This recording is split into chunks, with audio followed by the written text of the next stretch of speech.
മോദിയുടെ 12 വർഷം, മൂന്നാമത്തെ ടേമിൽ രണ്ടാമത്തെ വർഷം, അതായത് ഇന്ത്യയിലെയും സോഷ്യൽ മീഡിയയിലെയും അതേപോലെ സാറ്റലൈറ്റ് ചാനലിലൊക്കെ നടക്കുന്ന ഡിസ്കഷനാണ് മോദി ഇന്ത്യക്ക് വേണ്ടി കൊടുത്ത കോൺട്രിബ്യൂഷൻ എന്തൊക്കെയാണ്. വലിയ ചർച്ച നടക്കുന്ന ഈ ഗോദി മീഡിയ ഭയങ്കര സംഭവമായിട്ട് അതിനെ മറ്റുള്ളവരൊന്നും ആയിരുന്നില്ല, എല്ലാം ചെയ്തത് മോദിയാണ്, ഇന്ത്യ ഉണ്ടാക്കിയത് മോഡിയാന്നുള്ള രീതിയിലും BJP ആണെന്നുള്ള രീതിയിലുമാണ് സംസാരങ്ങളും ഡിസ്കഷൻ നടക്കുന്നത്. അപ്പം അതുമായി ബന്ധപ്പെട്ടാണ് എൻ്റെ പേടി. എന്താണ് നെഹ്റുവാണ് ഏറ്റവും കൂടുതൽ വർഷം ഇന്ത്യയുടെ പ്രധാനമന്ത്രിയായിട്ടിരുന്ന, എലക്റ്റഡ് ആയിരുന്നില്ല. കാരണം 3 ടേമാണ്, അത് കഴിഞ്ഞിട്ട് 2 ടേമാണ്, അത് കഴിഞ്ഞിട്ട് അദ്ദേഹം അൺഇലക്റ്റഡ് ആയിട്ട് കൂടെ ഏകദേശം ടോട്ടൽ 17 വർഷമാണ് നെഹ്റു ഇന്ത്യയുടെ പ്രധാനമന്ത്രിയായിട്ടിരുന്നത്. ഇന്ത്യൻ പ്രധാനമന്ത്രിയായിരുന്ന നെഹ്റു, അതായത് സ്വാതന്ത്ര്യം കിട്ടിയ ശേഷം ഇന്ത്യ എന്ന് പറഞ്ഞ രാജ്യത്തിൻ്റെ സ്ഥിതി എന്തായിരുന്നു, അതേപോലെ 2014 ഇന്ത്യ എന്ന് പറഞ്ഞ രാജ്യത്തിൻ്റെ സ്ഥിതി എന്തായിരുന്നു, ഇതാണ് നമ്മൾ ഏറ്റവും പ്രധാനമായിട്ടും അറിഞ്ഞിരിക്കേണ്ട പ്രധാനപ്പെട്ട ഏറ്റവും വലിയ പാർട്ട് എന്ന് പറയുന്നത്. ആദ്യം മനസ്സിലാക്കണം, ഈ ബ്രിട്ടീഷുകാർ ഇന്ത്യക്ക് സ്വാതന്ത്ര്യം കൊടുത്തു. ബേസിക്കലി ആ ഒരു സമയത്ത് ഇന്ത്യയിൽ സ്വാതന്ത്ര്യ സമരം നടക്കുന്നുണ്ട്. കോൺഗ്രസ് ആണ് മുന്നണി പോരാളികളായിട്ട് മുന്നിൽ നിൽക്കുന്നത്. പക്ഷേ സ്വാതന്ത്ര്യം കിട്ടിയ സമയത്ത് ബ്രിട്ടീഷുകാർ 2ാം ലോക മഹായുദ്ധത്തിൽ തകർന്ന് തരിപ്പണമായി. സാമ്പത്തികമായിട്ട് മുഴുവനും അവരുടെ വെടിയങ്ങ് തീർന്നു. അവർക്ക് ഇന്ത്യയിൽ അതേപോലെ ഒരു പട്ടാളത്തെ മെയിൻറ്റെയിൻ ചെയ്യാൻ, അവർക്ക് എല്ലാ മാസവും സാലറി കൊടുക്കാനുള്ള പണം ബ്രിട്ടീഷ് ഗവൺമെൻറ്റിൻ്റെ കയ്യിലില്ലായിരുന്നു. അതുകൊണ്ടാണ് സെക്കൻഡ് വേൾഡ് വാർ കഴിഞ്ഞിട്ട് അവർ എങ്ങനെങ്കിലും ഈ ഭരണം ഇന്ത്യക്കാരുടെ തലയിൽ ഏൽപ്പിച്ചിട്ട് പോകാൻ തയ്യാറായത്.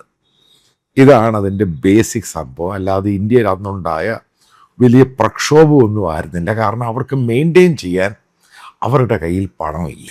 അപ്പോഴിവർ ഈ പറയുന്ന ഇന്ത്യക്കാർക്ക് സ്വാതന്ത്ര്യം കൊടുത്തു. ഇതാണ് ഈ സ്മൂത്തായിട്ട് ആ സമയത്ത് തന്നെ മനസ്സിലാക്കുക. ഇന്ത്യൻ പ്രധാനമന്ത്രി ആലോചിച്ചത് ഇന്ത്യൻ പട്ടാളത്തിൻ്റെ മേധാവിയായിട്ട് ഒരു ബ്രിട്ടീഷുകാരനെ കുറച്ച് നാൾ വെക്കാം, എന്നിട്ട് ഒരു ഇന്ത്യക്കാരൻ വരട്ടെ. പക്ഷേ ഇന്ത്യയിലെ ചില സൈനിക ഉദ്യോഗസ്ഥന്മാർ അതിനെ എതിർത്തു. അങ്ങനെയാണ് ഈ പറയുന്ന കുടകിലുള്ള ജനറൽ കാര്യപ്പ ഇന്ത്യൻ സൈനിക മേധാവിയായിട്ട് വരുന്നത്. കാരണം ഇന്ത്യയുടെ സ്ഥിതി അന്ന് വളരെ മോശമാണ്. അത് നിങ്ങൾക്ക് ഓർമ്മയുണ്ടായിരിക്കും, ഈ ഇന്ത്യ പാകിസ്ഥാൻ ഡിവിഷൻ നടക്കുന്നു. ഇന്ത്യ പാകിസ്ഥാൻ ഡിവിഷൻ നടക്കുമ്പോൾ നിങ്ങൾ അതിൻ്റെ ഇമ്പോർട്ടൻ്റ് ആയിട്ടൊരു പോയിന്റ് മനസ്സിലാക്കണം. അന്ന് ഇന്ത്യൻ സൈന്യത്തിലുണ്ടായിരുന്ന ഏറ്റവും കൂടുതൽ ആൾക്കാരെന്ന് പറയുന്നത് മുസ്ലിം കമ്മ്യൂണിറ്റിയിലുള്ളവരും പിന്നീട് ഈ ഗൂർഖ റെജിമെൻ്റ് അവരാണ് ഏറ്റവും കൂടുതൽ. അല്ലാതെ ഹിന്ദു കമ്മ്യൂണിറ്റിയിലുള്ളവർ വളരെ കുറവായിരുന്നു. ഇതായിരുന്നു യാഥാർത്ഥ്യം. അതുകൊണ്ടാണ് ബ്രിട്ടീഷ് പട്ടാളവുമായി ബന്ധപ്പെട്ട ഏറ്റവും കൂടുതൽ പട്ടാളത്തിൻ്റെ ഇൻസ്റ്റിറ്റ്യൂട്ടുകൾ, അതായത് സ്റ്റാഫ് ട്രെയിനിങ് കോളേജും ഇപ്പോൾ ഊട്ടിയിലും ഒക്കെയുള്ള ട്രെയിനിങ് കോളേജ്, ഇതൊക്കെ ഉണ്ടായിരുന്നത് ബേസിക്കലി പാകിസ്ഥാനിൽ. പിന്നീട് നമ്മളിതെല്ലാം ബിൽഡപ്പ് ചെയ്തെടുക്കുമായിരുന്നു. അതേപോലെ ഗൂർഖ റെജിമെൻറ്റിന് ശമ്പളം കൊടുക്കാം, അവർ ഇന്ത്യയുടെ കൂടെ നിൽക്കട്ടെ എന്നൊക്കെ പറയുന്നത്. കാരണം പാകിസ്ഥാൻ്റെ പണമില്ല അവർക്ക് ശമ്പളം കൊടുക്കാൻ. അങ്ങനെ നമ്മൾ ഗൂർഖ റെജിമെൻറ്റിനെ ഉണ്ടാക്കി. കാരണം നേപ്പാളിലുള്ള ഗൂർഖകളെ വെച്ചിട്ട് ആ പട്ടാളക്കാരെ നമ്മൾ കൂടെ നിർത്തി. അതൊരു ചരിത്രമാണ്. വേറെ സന്ദർഭം വരുമ്പോൾ അതിനെപ്പറ്റി ഇൻ ഡീറ്റെയിൽ ആയിട്ട് പറയാം. മനസ്സിലാക്കുക, നെഹ്റു എന്ന് പറഞ്ഞ ഒരാൾ ഇന്ത്യൻ പ്രധാനമന്ത്രി ആയിരുന്നില്ല എങ്കിൽ, അതല്ലെങ്കിൽ കോൺഗ്രസ് അല്ല ഈ പറയുന്ന BJPയുടെ ആരെങ്കിലും ആയിരുന്നു ഇന്ത്യൻ പ്രധാനമന്ത്രി എങ്കിൽ, ഒരു കാര്യം ഞാൻ തീർത്ത് പറയാം, ഇന്ത്യ എന്ന് പറഞ്ഞ രാജ്യം ഈ കാണുന്ന മാപ്പിലുള്ള രാജ്യമേ ആയിരിക്കുകയില്ല. അന്നും മനസ്സിലാക്കണം, അന്നും ഈ തമിഴ് ദ്രാവിഡിയൻ മൂവ്മെൻ്റ് എന്ന് പറയുന്ന കത്തി നിൽക്കുന്ന സമയം, അതിന് മുമ്പ് വളരെ കത്തി നിൽക്കുന്ന സമയമാണ് ഈ ദ്രാവിഡിയൻ മൂവ്മെൻ്റ് എന്ന് പറയുന്നത്. അത് പെട്ടെന്നുണ്ടായ മൂവ്മെൻ്റ് ഒന്നും അല്ല. അവിടെ ഈ പറയുന്ന ഉന്നത അപ്പർ കാസ്റ്റുമായിട്ട് ചേർന്നുള്ള ഇഷ്യൂ ആണ്. അന്നും അതിനകത്ത് ഇളക്കങ്ങളും ബഹളവും ഒക്കെ അവിടെ നടക്കുന്ന സമയമാണ്. നോർത്ത് ഈസ്റ്റ് നിങ്ങൾക്കറിയാം, 1971 സിക്കിമൊക്കെ നമ്മുടെ ഈ നോർത്ത് ഈസ്റ്റ് പറയുന്ന സംഭവം അതും വേറെ ആയിട്ടങ്ങ് പോയേനെ. കംപ്ലീറ്റ് നോർത്ത് ഈസ്റ്റ്, ആസാം ഒഴികെ അത് വേറൊരു രാജ്യമായിട്ട് പോയേനെ. ഇൻക്ലൂഡിങ് തിരുവിതാംകൂർ. അതായത് ട്രാവൻകൂർ. അവരെന്താ തീരുമാനിച്ചത്? അവരൊറ്റയ്ക്ക് ജീവിക്കുക, അവർ ഒറ്റയ്ക്ക് സെപ്പറേറ്റ് രാജ്യമാകണം. എന്താണ് നൈസാമിൻ്റെ ഹൈദരാബാദ്? അവർ പാകിസ്ഥാനിൽ പോകാൻ തീരുമാനിച്ചു. അവിടെയാണ് നെഹ്റുവിൻ്റെ ഒരു കോൺട്രിബ്യൂഷൻ എന്ന് പറയുന്നത്. ഇന്ത്യ എന്ന് പറഞ്ഞ രാജ്യത്തെ അഖണ്ഡ ഭാരതം ഒറ്റ രാജ്യമാക്കി. ഇന്ത്യയുടെ കൊടിയുടെ താഴെ എല്ലാവരും കൂടി ഒരുമിച്ച് നിന്നു. അതാണ് നെഹ്റു ഇന്ത്യക്ക് കൊടുത്ത ഏറ്റവും വലിയ കോൺട്രിബ്യൂഷൻ. അല്ലെങ്കിൽ ഇന്ത്യ എന്ന് പറഞ്ഞ രാജ്യം ഒരു ചെറിയ രാജ്യമായി മാറിയേനെ. അതാണ് ഈ പറയുന്ന അന്നത്തെ റൈറ്റ് വിങ് ലീഡേഴ്സ് ആരെങ്കിലും പ്രധാനമന്ത്രിയോ കീ പോസ്റ്റിലോ ആയിരുന്നുവെങ്കിൽ ഇന്ത്യ എന്ന് പറഞ്ഞ രാജ്യം ഈ ഇന്ത്യ ഇന്ന് കാണുന്ന ഇന്ത്യ ഉണ്ടാവുകയില്ല. അതാണ് നെഹ്റു കൊടുത്ത ഏറ്റവും വലിയ കോൺട്രിബ്യൂഷൻ. പിന്നെ നെഹ്റു ഇന്ത്യക്ക് കൊടുത്ത കോൺട്രിബ്യൂഷനാണ് ജനാധിപത്യം. ആ ജനാധിപത്യം എന്ന് പറഞ്ഞാൽ എല്ലാവരും വോട്ട് ചെയ്യുക, അവരുടെ പ്രതിനിധികളായിരിക്കും ഇന്ത്യ ഭരിക്കുന്നത്. അങ്ങനെയാണ് ഈ പറയുന്ന പഴയ ഇന്ത്യയിലെ നാട്ടുരാജാക്കന്മാർ, അവർക്കെല്ലാവർക്കും ഓരോരുത്തർക്കും ഓരോ രാജ്യം വേണമെന്ന് പറഞ്ഞുകൊണ്ട് പോയി കഴിഞ്ഞപ്പം ജനങ്ങളെ കൂടെ നിർത്തി വോട്ടിങ്ങിൽ കൂടെ. കാരണം എല്ലാവർക്കും വോട്ടവകാശമുണ്ട്, അവർ തിരഞ്ഞെടുക്കും ആരാണ് അവരെ ഭരിക്കേണ്ടത്. അതും നെഹ്റു ഇന്ത്യക്ക് കൊടുത്ത ഏറ്റവും വലിയ സംഭാവനയാണ്. ഈ പറയുന്ന മോദിജി, നമ്മുടെ മോദിയാണെങ്കിലും ഇപ്പോഴത്തെ BJP ഗവൺമെൻറ് ശ്രമിക്കുന്നത് എന്തുവാ? അതായത് 1 നേഷൻ 1 വോട്ട്, അതേപോലെ തന്നെ യൂണിഫോം സിവിൽ കോഡ്, ഇത് കൊടച്ചക്രം, ഇവിടെ റിസർവേഷൻ ഉണ്ടാകണ്ട. ആ ഒരു രീതിയിൽ ഈ സംഭവം ഈ പറയുന്ന മോദി ഇനിയും കൊണ്ടുവന്നാൽ ഇന്ത്യ എന്ന് പറഞ്ഞ രാജ്യം ഒരുമിച്ച് നിൽക്കും? ഒരിക്കലും നിൽക്കില്ല. അതുകൊണ്ടാണ് ഇവർ കിടന്ന് ബഹളം ഉണ്ടാക്കാത്തത്. കാരണം നിൽക്കില്ലെന്ന് എല്ലാവർക്കും അറിയാം. ആ ഒരു കോൺട്രിബ്യൂഷൻ കൊടുത്ത നെഹ്റുവിൻ്റെ മുമ്പിൽ അദ്ദേഹം ഇന്ത്യയിലെ ഗുരുവായിട്ട് എവിടെയും പോയിട്ടില്ല. അദ്ദേഹം വിദേശത്ത് പഠനം കഴിഞ്ഞ് ഇന്ത്യൻ സ്വാതന്ത്ര്യ സമരത്തിൽ പങ്കെടുത്ത ഒരു ഹൈലി ഇൻ്റലക്ച്വലായിരുന്നു. അദ്ദേഹം പല പുസ്തകങ്ങൾ എഴുതി. അദ്ദേഹത്തിൻ്റെ മകൾക്ക് ഇന്ദിരാഗാന്ധിക്ക് അയക്കുന്ന കത്തുകൾ. നെഹ്റുവിൻ്റെ ഒരു പുസ്തകം കൂടെ എടുത്ത് വെക്കുക. ഇന്ത്യൻ ഇപ്പോഴത്തെ പ്രധാനമന്ത്രി 25-30 പുസ്തകം എഴുതിയിട്ടുള്ളതാണ് പറയുന്നത്. ഈ എഴുതിയ ചില ആൾക്കാരെ എനിക്ക് പേഴ്സണലി അറിയാം ആരാണ് എഴുതി കൊടുത്തത്. നെഹ്റു എന്ന് പറയുന്ന മനുഷ്യൻ ഹൈലി ഇൻ്റലക്ച്വലായിരുന്നു. അയാൾക്ക് ഇന്ത്യയെ പറ്റി തിരിച്ചും മറിച്ചും കലയ്ക്കും മുഴുവനും പഠിച്ചൊരു മനുഷ്യനാണ്. ആ മനുഷ്യൻ്റെ മുമ്പിൽ ഈ മോദി എന്ന് പറഞ്ഞ കള്ള സർട്ടിഫിക്കറ്റ് മേടിച്ച 4ാം ക്ലാസ്സുകാരൻ എങ്ങനെയാണ് ഒരുമിച്ച് നിൽക്കാൻ സാധിക്കുന്നത്? ആലോചിച്ച് നോക്ക്. ആ ഒരു കോൺട്രിബ്യൂട്ട് ചെയ്ത മനുഷ്യനാണ് ഈ ജവഹർലാൽ നെഹ്റു. അതുകൊണ്ടാണ് ഈ നെഹ്റുവിനെ അറിയാവുന്നവരെല്ലാം ഈ BJPയുടെയും മോദിയുടെയും ഈ നരേറ്റീവ്സ് തള്ളി ദൂരെ കളയുന്നത്. കാരണം രണ്ടും തമ്മിൽ വലിയ വ്യത്യാസമുണ്ട്. കാരണം ആ രീതിയിലാണ് നെഹ്റു ഇന്ത്യ വാർത്തെടുത്തത്, ഒരു ബേസ് ഉണ്ടാക്കി കൊടുത്തത്. ഒറ്റക്കെട്ടായിട്ട് ഇന്ത്യ ജനാധിപത്യം, ലോകത്തിലെ ഏറ്റവും വലിയ ജനാധിപത്യ രാജ്യമായി ഇന്ത്യ മാറി. അതതിൻ്റെ കാര്യം. ഇതേപോലെ അന്ന് നിങ്ങൾ ഉദ്ദേശിക്കുന്നുണ്ടോ ഇതേപോലെ ഈ ഹിന്ദു മുസ്ലിം പ്രശ്നം? അന്ന് ഇതിനേക്കാളും തീവ്രമായിരുന്നു. കാരണം ഇന്ത്യ പാകിസ്ഥാൻ ഡിവിഷൻ. ഇവിടെയുള്ള മുസ്ലിങ്ങളെല്ലാം അങ്ങോട്ട് പോകുന്നു, അവിടെയുള്ള ഹിന്ദുക്കൾ ഇങ്ങോട്ട് വരുന്നു. ഇതിനേക്കാളും തീവ്രമായിരുന്നു. പക്ഷെ അതിനെയെല്ലാം മയപ്പെടുത്തി അതിനെയൊക്കെ സ്വാധീനിപ്പിച്ച് അങ്ങനെയല്ല, ഇന്ത്യ എന്ന് പറഞ്ഞ രാജ്യം എല്ലാവരെയും ഉൾക്കൊള്ളുന്ന ഇൻക്ലൂസീവാണ് എന്ന രാജ്യം ആദ്യമായിട്ട് പറയുകയും അത് ഇംപ്ലിമെൻ്റ് ചെയ്യുകയും ചെയ്ത ഒരു പ്രധാനമന്ത്രിയായിരുന്നു നെഹ്റു.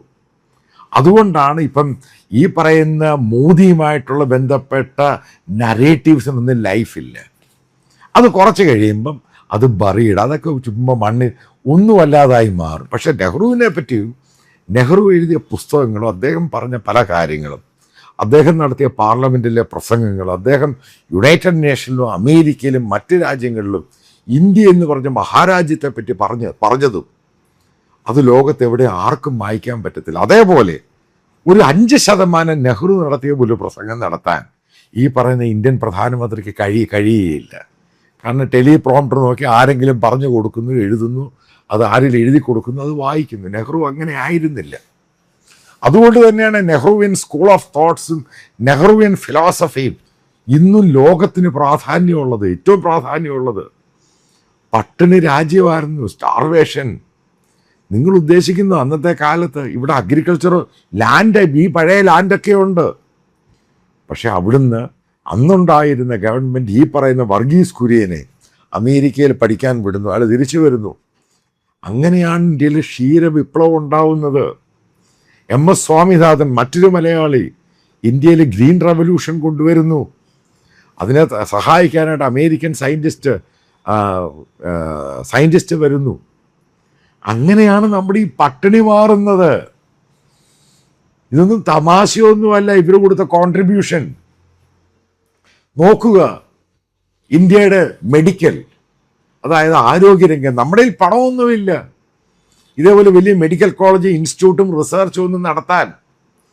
ആ സമയത്താണ് അമേരിക്കൻ USAID റോക്ക്ഫെല്ലർ ഫൗണ്ടേഷൻ രണ്ടുപേരും കൂടെ ജോയിൻ്റ് ആയിട്ട് പണം കൊടുത്ത് അമേരിക്കയിലെ ഇൻസ്റ്റിറ്റ്യൂട്ട് അവർ ഉണ്ടാക്കിയതാണ് all India institute of medical science. മനസ്സിലാക്കുക, ഈ പറയുന്ന സംഘപരിവാർ കോപ്പന്മാരെ, അവരാണിത് കൊണ്ടുവന്ന് ഇന്ത്യക്കാരെ പഠിപ്പിച്ചെടുക്കുന്നത്, നല്ല ഡോക്ടേഴ്സ് ആക്കുന്നത്. IIT, കാൺപൂർ IIT ആരാ ഉണ്ടാക്കിയത്? USAIDും ഈ റോക്ക്ഫെല്ലർ ഫൗണ്ടേഷൻ. അവരാണ് എന്നിട്ട് അമേരിക്കയിലെ MIT, പല 5 പ്രിൻസ്റ്റൺ യൂണിവേഴ്സിറ്റി, 5-6 യൂണിവേഴ്സിറ്റികൾ ഒരുമിച്ച് വന്ന് അവർ നടത്തിയ റിസർച്ച് ഉണ്ടാക്കിയെടുത്താണ് IITയുടെ കാൺപൂർ IIT. പിന്നെ പല IITകളുണ്ടായി. ഇന്ത്യൻ ഇൻസ്റ്റിറ്റ്യൂട്ട് ഓഫ് മാനേജ്മെൻറ്റ്, അതും അവരാ വന്ന് ചെയ്തത്. ഇതാണ് ഇന്ത്യയിലുണ്ടായത്. കാരണം നെഹ്റു പോയി ഈ അമേരിക്കയോട് റിക്വസ്റ്റ് ചെയ്ത് കൊണ്ടുവന്നതാണ്. അന്നൊന്നും അമേരിക്ക എവിടെയും പോയി ഇൻവെസ്റ്റ് ചെയ്തൊന്നുമില്ല. അവർക്ക് USAID ഉണ്ട്, എയ്ഡുണ്ട്. അവർ ഇൻവെസ്റ്റ്, കാരണം റിക്വസ്റ്റ് ചെയ്ത് സംഭവം ഉണ്ടാക്കിയെടുത്തതാണ്. അതുകൊണ്ടാണ് ഇന്ത്യൻ ഡോക്ടേഴ്സും ഇന്ത്യൻ എൻജിനീയേഴ്സും ഗ്ലോബലി വലിയ സംഭവമായി മാറിയത്. ബേസ് ഇട്ടതെല്ലാം നെഹ്റുവാണ്. ഇന്ദിരാഗാന്ധി അത് ഫോളോ ചെയ്തു. നെഹ്റുവിന് അബദ്ധം പറ്റി, ഉറപ്പായിട്ടും അബദ്ധം പറ്റി. അദ്ദേഹം ഈ പ്രൈവറ്റ് പബ്ലിക് പാർട്ടിസിപ്പേഷൻ, കാരണം നെഹ്റു എന്ന് പറയുന്ന ഒരു സോഷ്യലിസ്റ്റ് രീതിയിലാണ് അദ്ദേഹത്തിൻ്റെ പഠനവും അദ്ദേഹത്തിൻ്റെ ഫിലോസഫിയും അദ്ദേഹത്തിൻ്റെ സോഷ്യൽ സ്ട്രക്ചറും എക്കോണമി എന്ന് പറയുന്നത്. അതായത് പ്രൈവറ്റ് പാർട്ടിസിപ്പേഷനെ അദ്ദേഹം കൂടുതലായിട്ട് പാർട്ടായി. അതേപോലെ തന്നെ ഇന്ദിരാഗാന്ധിക്കും പറ്റിയ സംഭവമാണ് ബാങ്ക് നാഷണലൈസേഷൻ. അതായത് പല ഗവൺമെൻറ് ഓഫ് പ്രൈവറ്റ് എൻ്റർപ്രൈസ് മുഴുവനും നാഷണലൈസ് ചെയ്തു. അത് ബ്ലണ്ടർ സംഭവം ഉണ്ടായത്. അതിൻ്റെ പേരിലാണ് നമ്മൾ പിന്നീട് നമ്മുടെ എക്കോണമി വളരെ വീക്കായി മാറിയത്. അതുകൊണ്ടാണ് നമ്മൾ ലിബറലൈസേഷൻ കൊണ്ടുവരുന്നത്. ഇപ്പം ഇന്ത്യയുടെ അടിത്തറ ഉണ്ടാക്കി എന്ന് പറയുന്നത് നെഹ്റുവിയൻ തോട്ട്സും നെഹ്റുവിയൻ ഫിലോസഫിയാണ്. നെഹ്റുവിയെ കാരണം ദീർഘവീക്ഷണമായിരുന്നു. ഇന്ത്യ എന്ന് പറഞ്ഞ രാജ്യം എങ്ങോട്ട് പോകണം, അതിനെ സമ്പൂർണ്ണമായിട്ട് മുന്നോട്ട് കൊണ്ടുപോകാൻ ഇന്ദിരാഗാന്ധിക്ക് കഴിഞ്ഞില്ല. അതാണ് എൻ്റെ യാഥാർത്ഥ്യം. ഈ സംഭവങ്ങൾ, ഈ പ്രൈവറ്റ് സ്ഥാപനങ്ങളുണ്ടായിരുന്നു, ഇതിനെ മുഴുവനും നാഷണലൈസ് ആ രീതിയിലോട്ട് കൊണ്ടുവന്നു. പിന്നീട് പല അമേരിക്കൻ കമ്പനികളും ഇന്ത്യയിലുണ്ടായിരുന്നു ഇഷ്ടം പോലെ. അവരെല്ലാം ഇവിടുന്ന് പാക്ക് ചെയ്ത് പോകേണ്ട ഗതികേട് വന്നു. അത് ഇന്ത്യയെ സാരമായിട്ട് ബാധിച്ചു. പിന്നെ ഇന്ത്യ ചൈന ഇഷ്യൂവിൽ ഈ നെഹ്റു വിചാരിച്ചത് എന്തുവാ, റഷ്യ ഇന്ത്യ അനുകൂലിക്കുക. അതുണ്ടായില്ല. റഷ്യ ചൈനയുടെ കൂടെ നിന്നു. 1971 വാർ, ഇന്ത്യ അമേരിക്ക ആ ഭയങ്കരമായിട്ട് പ്രശ്നമുണ്ടായി. അതോടുകൂടി ആ ബന്ധം നമ്മൾ വീണ്ടും അത് രണ്ടാമത് ഉണ്ടാക്കിയെടുത്താണ്. ഇപ്പം ഓപ്പറേഷൻ സിന്ദൂറിന് ശേഷം എങ്ങനെയാണ് ഇന്ത്യൻ പ്രധാനമന്ത്രിയും ട്രംപുമായിട്ടുള്ള ആൾ അതിനേക്കാളും വലിയ ഉടക്കായിരുന്നു ആ സമയത്ത്. അതായത് ഒരു കാര്യം മനസ്സിലാക്കുക, എന്താണ് നെഹ്റു ഇന്ത്യക്ക് ചെയ്ത ഒരു കോൺട്രിബ്യൂഷൻ എന്ന് പറയുന്നത്. അയാൾ ഗുരുവായിട്ടൊന്നുമല്ല പോയത്. അദ്ദേഹം ഇന്ത്യൻ പ്രധാനമന്ത്രിയായിരുന്നു. ഓരോ ഇന്ത്യക്കാരൻ്റെ പൾസും വേദന അറിയാവുന്ന ഒരു മനുഷ്യനും കൂടായിരുന്നു. അതുകൊണ്ടാണ് അദ്ദേഹം അതിനെ എല്ലാവർക്കും തുല്യ നീതി കൊടുക്കണം, നല്ലൊരു ജനാധിപത്യ വിശ്വാസിയായിരുന്നു, എല്ലാത്തിനും ഫ്രീഡവും കൊടുത്തിരുന്നു. അങ്ങനെയാണ് ഇന്ത്യയുടെ ഫൗണ്ടേഷൻ സ്റ്റോൺ ഈ പറയുന്ന നെഹ്റു ഇടുന്നത്. അതിനെ കുറച്ചെങ്കിലും നശിപ്പിച്ചു എന്ന് പറയുന്ന ഇന്ദിരാഗാന്ധിയാണ്. അത് ചരിത്രത്തിൽ കൃത്യമായിട്ട് എഴുതിയിട്ടുണ്ട്. ഈ പറയുന്ന നമ്മുടെ നരേന്ദ്രമോദി എന്ന് പറയുന്ന മുഴുവനും തള്ളായിരുന്നു. ഗുരുവാകുന്നു, കുരുവാകുന്നു, അത് ചെയ്തു, മുഴുവനും തള്ളോട് തള്ള്.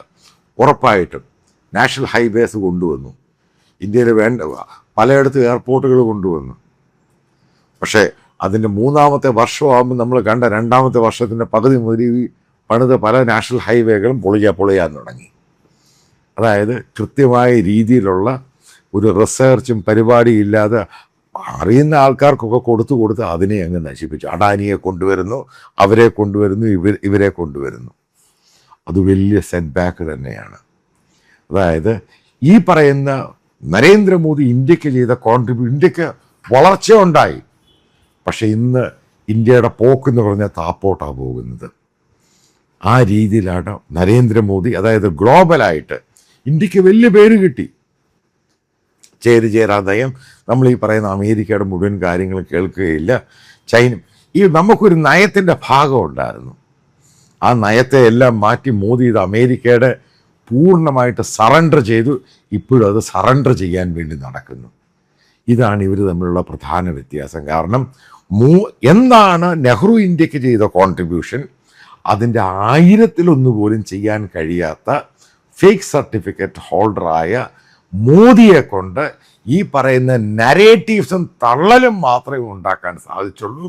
നെഹ്റു ഇന്ത്യക്ക് കൊടുത്ത കോൺട്രിബ്യൂഷൻ കൊണ്ട് മാത്രമാണ് ഞാനും നിങ്ങളും, അതായത് ഇന്ത്യ എന്ന് പറഞ്ഞ മഹാരാജ്യം ഉണ്ടായതിൻ്റെ ബേസിക് ഫൗണ്ടേഷൻ. അല്ലാതെ മോദി ഒരു കുന്തവും ഇന്ത്യയിൽ ചെയ്തിട്ടില്ല. കള്ളത്തരങ്ങളും തള്ളുകളും മാത്രമാണ് ആൾക്കാരെ വിശ്വസിപ്പിച്ചു.